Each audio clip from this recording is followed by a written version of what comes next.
towards the end of Perek Bet in Mishlei. Just a brief introduction for those of you who were not here in previous weeks. What has Shlomo HaMelech covered so far? In the very first chapters, it is somewhat of an introduction. He explains what this book is all about. He writes in this book through his nisayon, through his own personal experience, through his knowledge, through Ruach HaKodesh, very important advice in many areas of life, as we will see B'ezrat Hashem in the next year or two that will take us to cover. But in order to impress upon us how important this Sefer is, he has to describe why he wrote this Sefer and why is it so important. And in the very beginning, he extols the importance of Chokhmah, of wisdom, because that's what this all is all about. The Sefer is about Chokhmah, about Eitzah Tovah, good advice, and not just any wisdom, it's the wisdom of the Torah. So he has described to us the benefits, the importance of this Chokhmah, as opposed to the ignorance of it. Not having this as a tool in life can make a tremendous difference in our life. And we discussed the attitude that one has to have, the right approach on how to acquire this Chokhmah, that it's not just any course in college that we take, that we want to become knowledgeable about. This is Chokhmat Hashem. It's important that we have therefore the right attitude, the right approach on how to study, and why we should be serious about the study of this Chokhmah. He went on to discuss the various individuals that exist in every society, the group of clowns, the fools, and those who simply do not want to learn, how that somehow interferes or can interfere with those who would desire to learn, because there is always these temptations out there and all these influences, and we can call them the influences of society, or as we would call it in Hebrew, the Hevra Ra'ah. In other words, there are actual dangers out there, things that will try to take us away from studying the Torah, from acquiring this Chokhmah. And so far we've discussed the Hevra Ra'ah, the society, the influence that exists in society. We spoke about that all beginnings are difficult, but nevertheless HaKadosh Baruch Hu helps all those who sincerely want to acquire this Chokhmah, and that therefore one should never be discouraged. And finally we spoke about the Tachlit of all of this, the Tachlit of acquiring this Chokhmah. For what purpose? It's not only to have a better life, a better understanding of everything, but the Tachlit of the Chokhmah is Yirat Hashem, that we should become closer to HaKadosh Baruch Hu, that we should acquire the fear of heaven. This is approximately what was discussed up until now. In the second half of Perek Bet, he discusses additional dangers that exist out there. He wants us to become familiar with them, because again, they will attempt to move us away from acquiring this Chokhmah, from getting to our ultimate destination. And he reminds us throughout the Perek, including the next Perek, in Perek Gimel, that it is only through the Torah that we will be able to protect ourselves from all these dangers that loom out there. He begins as follows: Mizima tishmor alecha, tevuna tinsereka. Just going to give you a simple translation of this. Discretion shall preserve you, understanding shall keep you. Le'atzilcha miderech ra, meish medaber tapuchot. To save you from the way of the evil man, from the man who speaks perverse things. What he's telling us right now is that, first of all, as the rabbis tell us, En hayetzer matzui ela belev shepanui me'achokhmah. The Yetzer Hara will be found only when someone's mind and heart are empty of Chokhmah. So just the fact that one has these machshavot, that one occupies and fills his mind with these thoughts of Torah, that in itself will not leave room for other thoughts to enter. You only have so much room that you can, in your mind, that you can handle at any given time. And therefore any additional infiltration of other thoughts will have a more difficult time. So therefore he begins by saying, Mizima tishmor alecha. Mizima are the thoughts of the Torah. If they are within you at all time, you will not think of doing evil. You will not be tempted as easily as those who are empty and who have nothing in their mind. Me'ish medaber tapuchot, that was the continuation of the pasuk, from the man who speaks perverse things. Which danger is he talking about right now? We already spoke about the fools and the clowns that make fun, that deride the Torah. Now we're talking about someone who's a lot more dangerous. We're talking about those who are truly evil and wicked. Those who are attempt to take us away from our emunah, to mislead us from our faith. And therefore they speak to us tapuchot. Tapuchot means anything that is crooked, anything which is a lie, or as we say in Yiddish, they try to sell us lakshan. And in reality, all it is a bunch of lies. A typical example is the major effort being made by the Christians throughout history to attempt to get more and more Jews to join their ranks. And many times they've used coercion, they've tried to force us when they realized they could not win a logical argument with us. However, at other times, especially in our times, there are many efforts being made to convince the Jew by proving to him from his own Torah that it says so clearly that their man, their Messiah came. And that is all, of course, a siluf. It is twisting the text, and it's totally wrong. I mean, it's a bunch of lies, but they're trying to use our text to convince us, and all it is tapuchot, complete lies, nothing but lies. The rabbis who anticipated all of these attacks at our faith warned us that we have to be prepared, we have to be very knowledgeable with our Torah, and they said, "Da' ma shetashib lapikoras," always know what to answer back to that individual who's a pikoras, who's a heretic, who tries to mislead you. We'll B'ezrat Hashem be reading very soon the Haggadah of Pesach. There are 4 children, Chacham, Tam, Rasha, and Yodel Ishol. We have to have the right response to each one of them. If one does not have what to answer, what to say, it's better that he not say anything. So he should not say the wrong thing. The rabbis therefore emphasize the importance of being prepared to contend with all these individuals who will always be there, trying to take us away from the Torah. There's an interesting midrash that anti-missionaries, in other words, those rabbis who try to defend, and they do an excellent job defending the Torah, defending Judaism by arguing with these missionaries, they use this midrash very, very much. The midrash says that any place in the Torah or in the prophets where there may be a pithon pe leminim, where there may be an opening for heretics to use against us, an opening meaning that there is a word or a phrase which they could misinterpret and can easily perhaps find a way to convince you. The rabbis tell us, if you want a quick defense, remember, the answer to their question or to their point, nimtzet v'tzidah.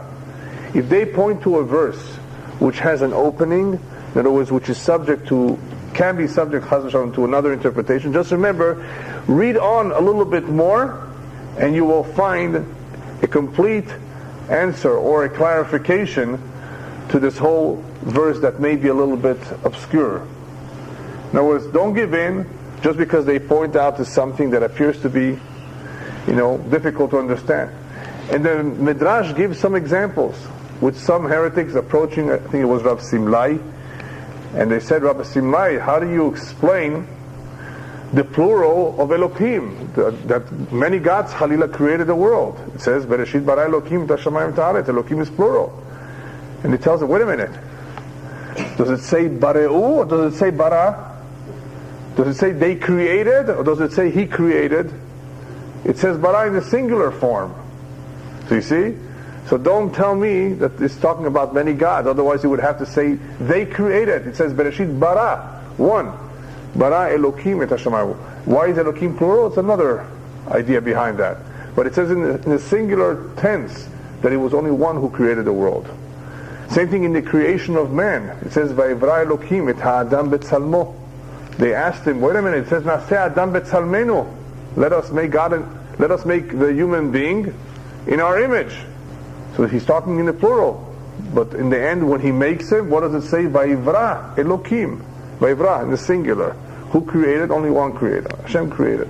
So that's what the rabbis meant. Every place where there may be an opening that's subject to interpretation that could be misleading, Halila, just look on, read on a little bit more of the information. And the same is true with the prophets, Yeshayahu, Yirmiyahu. If they ever try to ask you from a particular phrase that it appears to be showing that their Messiah has come, just read on further, and you will find there's a contradiction to what they're saying, because it will say something about something that has not happened yet. Well, how could you say that he has come if the rest of the verse is talking about an event that you agree has yet to come? So if you ever have a question about something, just read on. The problem is that many Jews are unfamiliar with the text, and they are fertile ground for all these cults to take advantage of, to brainwash them. Next pasuk, Haozvim orchot yosher lalechet bedarchei choshech, who leave the paths of uprightness to walk in the ways of darkness. The paths of uprightness, orchot yosher, means the straight path. In reality, when a Jew is thinking about letting go of his tradition, you can point to him that all these years, all these generations, so many people, including your parents and your grandparents and your great-grandparents, have walked through this path, a straight path. And that has gone on for many, many years. How could you even contemplate switching directions overnight? Especially when we're talking about a dark path, to walk in the ways of darkness. What does darkness mean? Darkness is a lack of clarity, whereas the Torah is pointing to a very clear destination, to a straight path. Those who follow in the ways of darkness have no clear destination. They don't know where they're headed. They can't see. Hasmechim la'asot ra yagilu betapuchot. Now Shlomo Melech describes who these individuals are who are attempting to mislead us. They rejoice, they are happy to do evil, and they delight in the perverseness of the wicked. What he's saying over here is that this is not just plain desire. In other words, they want to have non-kosher food. They want to allow themselves to have a good life, and because of that, they let go of a mitzvah, or they let go of Judaism completely. We're not talking about this kind of individuals. We're talking about someone who is evil in the extreme. The reason for that is because someone who just has a desire, a ta'ava, he can always change his mind. He can always regret it later and come back to his old ways. He fell. His yetzer overpowered him because of a certain desire or interest that he had. We're talking about individuals, again, unfortunately many times these are Jewish individuals, that are simply wicked. They simply do not want to do anything that is right, anything which is good. Evil meaning ra, bad. And because they're so evil, they actually rejoice to the extreme. And you may see this kind of individuals who are extremists, they're called. In Israel today, there are extreme leftists, believe it or not. To the extreme. So it's no longer a logical objection that they have. It's not something that they argue about. It's extremism to the left. Just like they say that there is extremism to the right, there is extremism to the left. And this extremism is rejoicing, is happy in doing that which is evil. How do you know they're extremists? So the pasuk continues on to say, Asher orchotehem ikeshim unelozim v'ma'agelotam, whose ways are crooked and who are devious in their paths. And what that means is that if you want to be able to recognize them, these are individuals who are crooked in every way. It's not just in their views. Look at how they handle themselves at home, as husbands, as parents, as friends. They are crooked in their business affairs. In every respect, people who are extreme are not just extreme in their views, in every other way too. So you can recognize them because they are crooked. Une'elozim v'ma'agelotam. Ne'elozim is also crooked, but it's even more than crooked. It's corrupt in every way. So what is the difference between their way and our way? What separates us and them is this chokhmah, this wisdom of Elohim, this wisdom of Hashem, that teaches us to go in one way and basically allows them to go in the opposite way. Next pasuk, Le'atzlecha mi'isha zara minochriya amareha chelika. Now things become even more difficult. This influence of heresy is one of the most dangerous influences of all. So much so that Shlomo Melech right now compares this influence to a strange or alien woman or a stranger who speaks smoothly. Now, the simple meaning over here, Latzilecha misha zara, to save you, to protect you from a strange woman, Minochriya Maria Halika, from those women who speak smoothly. Commentaries explain that it's talking about two kinds of Yetzarim, the Yetzer of Arayot, the Yetzer of adultery, of immorality, that is the Isha Zara, and the second Yetzer of Nochriya is the Yetzer of Avodah Zara, of idol worshipping. That these two are very powerful Yetzarim, and one can only protect himself with the Torah from these two Yetzarim. However, the other interpretation is that Shlomo Melech right now is talking about that very dangerous influence called Minut, or Apikorsut, heresy, and he compares it to a Isha Zara, into a Nochriya. He's talking about one who may have been Jewish once upon a time, who may have been observant, and who wants to let go. He wants to be Porek Ol Malchut Shamayim, Porek Ol Mitzvot. He wants to let go of everything, of all the mitzvot. And the reason it's compared to a woman, to a dangerous woman, to a strange woman, is because heresy can mislead someone, and for him to return, to come back, is going to be very, very difficult. It is known in espionage, in those who spy for other countries, that many times they have employed women to lure or to tempt one to give out information. So Shlomo Melech compares it to a woman, such a woman that can mislead someone, and the danger therefore is very, very great. Why does he call it Zara, a strange woman? Because these individuals who will mislead are willing to do anything to get you. The lowest kind of a maaseh, lowest kind of a deed. What's the lowest kind of a deed that a woman can do? Is sell her body into prostitution. Znut. In other words, she's an Isha Zara, she's a strange woman because she's willing to do something that you Jewish people would never do something like that. Jewish people are modest, so this kind of behavior where one is willing to do almost anything to sell his views or to mislead you is strange to us. Ha'ozevet aluf neorea ve'et brit Elohea shachecha, who forsakes the companion of her youth and forgets the covenant of her God. Now he compares this woman to a woman who has let go of her husband, who she loved very, very much. For many years they lived together. They had a good relationship. And for some reason, either because of her ta'avot, her desires, it could be money, it could be she saw somebody else who was more handsome, it could be anything. Because of that, she let go of her husband. It says aluf neorea. Aluf means the prince. In her eyes, this husband, this man, was her prince for many, many years. And what Shlomo Melech is telling us, something which is not new, that this could happen even after 20 years of a husband and wife living together and having a good relationship, where she looked up to him, she decides to let go, and she betrays him. V'brit Elohea shachecha, and she has forgotten the covenant of her God. Now, what is he talking about over here? He's comparing the relationship that Am Yisrael has to a Kadosh Baruch Hu to the strong relationship a husband can have with his wife. But just like it can happen that the husband and wife part after many years being together, it could happen that a Jew would let go of his ways and betray the trust that he had before, and let go of that very special relationship that he had with HaKadosh Baruch Hu. There have been people who have been very observant before and have become not so observant. In other words, these things can happen.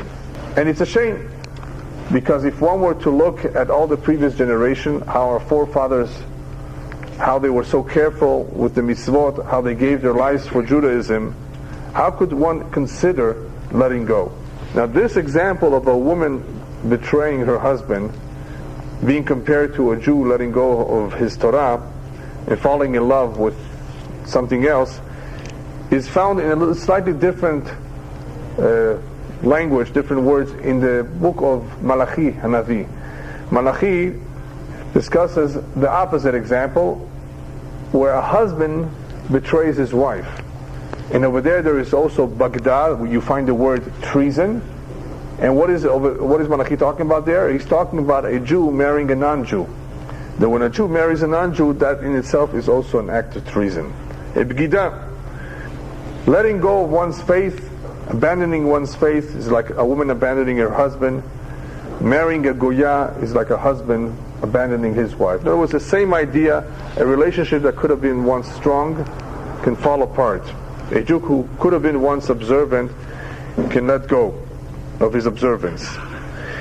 Now he emphasizes over here that we're talking about a covenant that we had with God, a covenant that we had with Hashem. The emphasis of the covenant is as follows. Just look at any other culture and any other religion. No one can claim what the Jews claim, that we heard the word of Hashem in Sinai. We all heard it, 600,000 males over the age of 20. We said Na'aseh v'nishma. We had made a covenant, a permanent covenant. No one else can make this claim. Now, Christians have approached me too. They say, but Rabbi, well, why don't you accept the fact that this guy came and gave you the New Testament? I said, very simple. The first time around, God himself appeared to us. I heard him. It was bekolot uvrakim. It was very, very powerful. And therefore we were all convinced. This guy, I don't think he convinced anybody. 100 years later, people put together this New Testament based on what they think he said. You expect one individual to change history? If you want me to change my mind, I have to have the same God who appeared to us, appeared to all of us, not to one, 2 or 3 individuals, appeared to all the Jews together and said, and tell us, I changed my mind. I have a new Torah. And that, of course, will never happen. So once you say that to them, there's nothing they can say, because that makes sense. Hashem wanted us to be convinced beyond any doubt, and that's what he impressed it upon us with miracles, by speaking to us at least the 10 commandments, by witnessing miraculous events to reinforce our emunah. And that is how we were convinced forever. We were so much convinced that we were willing to die for this. It was clear. How do you expect an intelligent man to let go of all this tradition just because you say that this one guy came and said he's the Messiah? One guy. Just because he walked on water? Right? And that could have been witchcraft. So we're talking about the covenant that we have with Hashem. Judaism is not just a culture, a civilization. We're talking about a covenant with Hashem that we have. And that's exactly what one is letting go of when one betrays that faith, that relationship, by switching camps, by allowing himself to be misled and joining these heretics. Shlomo Melech continues to explain the dangers of falling in this trap, the trap of a woman. Kishacha el mavet betah vel refaim magilotea. For her house inclines to death and her paths to the dead. What he's saying is that anybody who goes in this path will lose his life, his body. In other words, he will die early. Chaz v'shalom. That is the meaning of Shacha el mavet betah vel refaim magilotea. And to the death leads this path. We're talking about after death, and therefore it's talking about how the neshama is affected. One who follows this path, therefore, not only will lose his life, physical life, his body, but also his neshama is being lost by following this path. Kol ba'eha lo yeshuvun. None that go to her come back, nor do they regain the paths of life. Kol ba'eha lo yeshuvun velo yasigu orchot chaim. And here what he's talking about is that it's those who fall into this trap, the trap of heresy, or the trap of a non-Jewish woman, a bad woman. It is very difficult to let go. There are many, many Jews, unfortunately, who have girlfriends, non-Jewish girlfriends. And that is a very, very, according to the Kabbalah, a very thick kelipa of tum'ah, a very thick shell of tum'ah that is being attached to him, even if he's not married to her. Just by being with her, it's very hard to let go. He's so hard to let go that the Kabbalah says she follows him upstairs to the Shamayim too when he passes away. That mashhit, that angel that is created from this sin, does not let go so fast of him and continues to follow him, and he has a very difficult time with this. So in real life, one who has fallen to this trap, he could still let go, but it's very difficult to let go. The same thing with minut, with heresy. There are some cults out there that if a Jew falls into their trap, it's very, very difficult to get him out. And I'd rather not mention the names over here of some of those cults. Just letting you know that they need tremendous amount of help. Some of them are very difficult to get away from. And the second part of the pasuk is Velo yasigu orchot chaim. To do teshuvah will also be difficult for them. Even though HaKadosh Baruch Hu accepts teshuvah for every sin, for this type of a sin, it will be difficult. What's the difficulty of doing teshuvah? Because many, many times Hashem helps us. He sends us all sorts of signals, wake-up calls. With this one, you're on your own. You do it on your own, I'll accept you. And for someone to do it on his own, it is very difficult. That is the meaning of Kol ba'eh lo yeshuvun velo yasigu orchot chaim. Be careful, because getting out of this is very, very difficult. He goes on, Leman telech bederech tovim v'orchot tzadikim tishmor. Now he goes back to explain what the benefit will be in following the Torah. That you may walk in the way of good men and keep the paths of the righteous. What he's trying to impress upon us over here is, many people feel that Judaism is difficult. Hashem demands of us to do certain things, and it's very limiting, very restrictive, and its life is difficult to be a Jew. Shlomo Melech reminds us that all this chokhmah and this way of life is really for our benefit. It's not restrictive at all. As Moshe reminds us when he reviews the Torah, Letibecha b'haritecha. This is in order to benefit you in the future, in Olam Haba. The entire Torah that was given to you is not restrictive to hold you back, to make your life miserable. It is for your own benefit. Leman telech bederech tovim. You have a lot to gain from this. Ki yesharim yishkinu aretz utmimim yivat ruba. Towards the end of Perek Bet, he tells us what this benefit is. For the upright shall dwell in the land, and the innocent shall remain in it. What land? The Eretz HaChaim, eternal life. It says the ultimate benefit of all of this is not only in this world, but is that you will have a share to the world to come. Isn't it worth it, therefore? In these last few Pesukim, Shlomo Melech is making a very, very powerful point. That it's important for a Jew to continuously remember, to continuously focus that this life, or that this world, is a temporary world. And there's a beautiful mashal that explains this as follows. There was once a businessman who wanted to send a shaliach, a messenger on an important mission, important business transaction, to this faraway city. And he had two choices of who to send. He had somebody from his hometown that he knows that can go on this mission, or he had someone from that town where the messenger needs to go to. In the end, he chose. Tell me, explain to me, it doesn't make any sense. Why should you send him and not send me? I know that town, I am from there. I know the people who you need to meet with. Doesn't it make more sense that you send me? So the businessman answers as follows. I know you know that town very well, but because you are from that town, I know if I send you on that mission, as soon as you arrive at your hometown, you're going to go to sleep, you're going to take it easy, you're going to go home, and you're not going to take care of my affairs. Therefore, I'd rather send somebody that I know from my hometown who does not know anything but business. He's going to go directly and take care of what I need him to take care of. That is the mashal over here, with focusing on Olam Hazeh and not on the Tachlit, which is Olam Haba. There are some individuals who think that this is it. That's what they are here for, to enjoy life and to live it up, as they say in English. And there are other individuals who are more focused on the Tachlit, on Olam Haba. They get straight to business, and they do what needs to be done. Those who think that this Olam is a permanent place, in other words, this is all there is, they're never going to accomplish anything. And that is what Shlomo Melech towards the end of this Perek reminds us, that this is perhaps one of the most important things, important points to keep in mind at all times.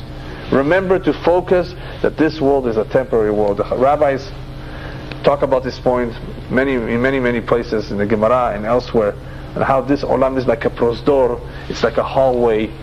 Prepare yourself in this hallway because you eventually have to go to the palace. They tell us not to overdo it. You know, people overdo, they build themselves tremendous palaces, and before you know it, they have to leave it all. Why spend so much? Don't overdo it. It's an overkill, as they say in English. For what? For just a number of years, you're not going to even enjoy it for long. There have been people known to have built their dream homes, and spent a fortune of money and effort, and just to die the following day before they can enjoy it. They spend so much, a person does not know how long he will be here. So focus on Olam Haba, because that is the Tachlit. Another important interpretation of this pasuk that we just said before, Leman telech bederech tovim v'orchot tzadikim tishmor, that one should walk in the ways of good men, is as follows. There is a story in the Gemara with Rabbi Bar Bar Chana. Rabbi Bar Bar Chana hired several workers to carry heavy barrels of wine. And at the end of the day, they broke many barrels of wine. So he had a tremendous loss. So he took away their clothes. They basically ruined his wine, and he wanted to get some compensation for it, so he took away their clothes. They went to Bet Din, they went before Rav. Rav was the judge, and they complained to Rav, look what he did to us. We worked for him a whole day, and he took away our clothes. And Rabbi Bar Bar Chana says, yeah, but they broke all my barrels, and all the wine spilled, and they didn't do the job right. So Rav says, the halakha is, I tell you, you have to give them back their clothes. So Rabbi Bar Bar Chana says, is that really the halakha? And Rav does not answer him. Next, now they start crying to Rav, and he didn't pay us anything. We were poor people. We don't have anything to eat. We worked for him a whole day. We were very devoted, and he's not even paying us a penny for all that time. And Rabbi Bar Bar Chana says, I don't owe him a penny. They didn't do anything for me. They broke everything. Rav tells him, you go ahead and pay. Pay them for what they did for you. So Rabbi Bar Bar Chana asks him again, well, wait a minute, is that really the din? That's the halakha that I owe them? He says, just pay them. That's what I said that you need to do. Now, why did he tell him to do this? According to the halakha, Rabbi Bar Bar Chana was right. According to the halakha, why did Rav make him pay? Why did Rav make him give them back their clothes? So the Gemara continues on to say that as Rabbi Bar Bar Chana was complaining that this is really not the halakha, it doesn't appear to me like the halakha, Rav told him this pasuk, give them back their clothes, leman telech bederech tovim, in order that you should walk in the paths of good men. When he asked him to give back the money, he didn't say that is the halakha. He told him, no, the reason why you're going to pay them anyway is v'orchot tzadikim tishmor, that you should preserve the ways of the righteous, the paths of the righteous. This is called lifnim mishurat adin. There's something called din, there's something called halakha, there's something called lifnim mishurat adin. You go beyond the call of duty, I think they call it in English. You do more than what you're supposed to do. You don't have to, but you can. Rav was telling Rabbi Bar Bar Chana, even though you may be right, I know you. For you, mat'im, it will be correct, it will be the right thing for you to do is to nevertheless pay them. Even though you don't have to, but for you, a person of your stature, it would be right. Why? Because of this pasuk. To walk in the paths of good men. This is the way to be a good man. What does that mean? It means that good has no limits. And when somebody is aspiring to complete himself, to refine his character, to elevate himself, he needs to be capable of going beyond the letter of the law, going beyond that which is expected of him, to do more. That's called derech tovim, the path of good men. He ends the perek by telling us, Urshaim, ki yesharim yishkinu eretz, we said already, utmimi yivateru ba, those who are upright will dwell in the land, and the innocent shall remain in it. That is a remez for Olam Haba, that those who followed in the path, in the good path, will have a chelek, a share to the world to come. Whereas Urashaim me'eretz yikaretu uvogdim yisachu mimena, but the wicked shall be cut off from the earth, and the transgressors shall be rooted out of it. That is talking about Gehenom and Olam Haba. that all these individuals who followed in the path of the wicked, of evil, will not have a share to the world to come. Obviously, all of this is on condition that they did not do teshuvah. I'd like to end with a little bit of an explanation of what Tov is. After all, what he has been doing all along here in this perek is distinguishing between the forces of good and the forces of evil. The Torah, which encompasses all that which is good, and all the many temptations and challenges out there and evil that exists out there, that is called Ra. Two camps that are opposing at each other at all times. What is Tov and what is Ra? If we were to define it, we spoke about the Chokhmah, that if we study the Chokhmah, it will lead us to fulfill the mitzvot, it will lead us on the right path, it will lead us to this tachlit called Tov. But what is Tov in itself? And we've explained it a little bit in the past, I think in Parashat Bereshit, and perhaps when we spoke about Mechiyat Amalek. The word Tov, if you ask someone what is good, he will tell you what is good for him. But what is good for you may not be good for someone else. Because the Tov in human terms is something relative. So we cannot define Tov, because again, what is good to us may not be good for everybody. What is therefore Tov? Only what Hashem defines as Tov. When Hashem created the world, He talks about His creation after every day. Hashem says, and I saw that this is good. What's good? Good means beneficial. Everything that Hashem created in the world therefore is beneficial, it has a purpose. Even opium, believe it or not. Right? It has some benefit. Right, Abraham? Some benefit. Everything Hashem created in the world. Tov, which Hashem designates as good, is beneficial. There's a reason why He created it. It is complete. Hashem, therefore, whatever Hashem created is complete, is ready-made. The human being was the only one that was not ready-made. He's born as a baby. But everything else in the world, the oil is in place, the gas is in place, the trees are in place. When the world was created, everything was in place. Fruit-bearing trees on the spot. Everything that the world needed was created. Tov is therefore something which is complete, something that's beneficial, something which is tachliti.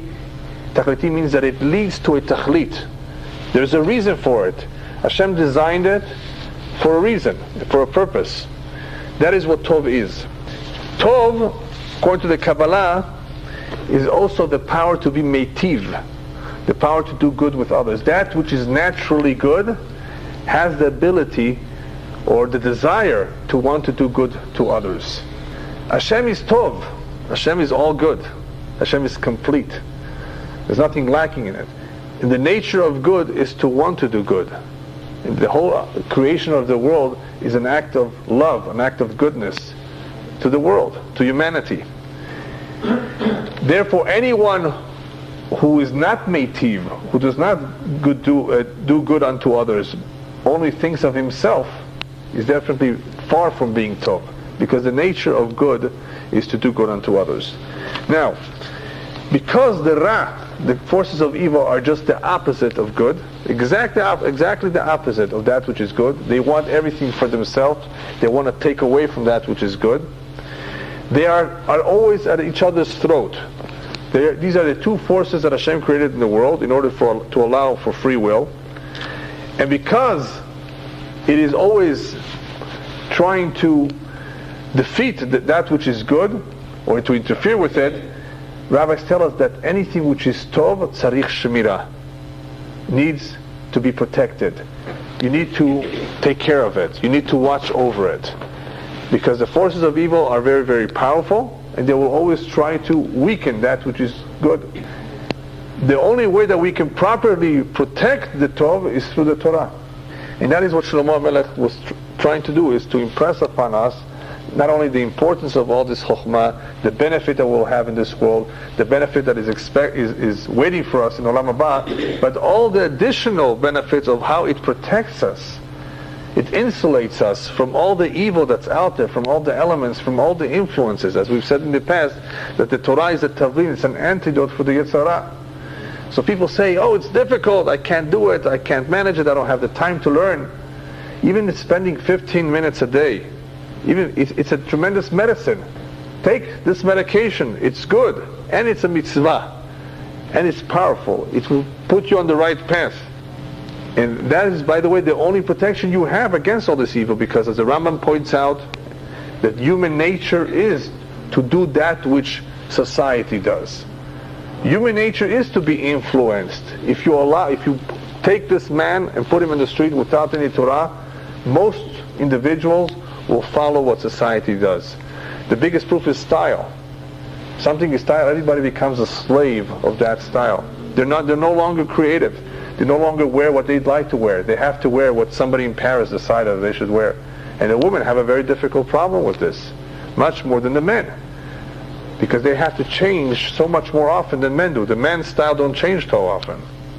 And something that was beautiful a year ago can sit in the closet for 10 years and gather dust. Chaval. She spent $450 for it, and now she's sitting in the closet, accumulating dust.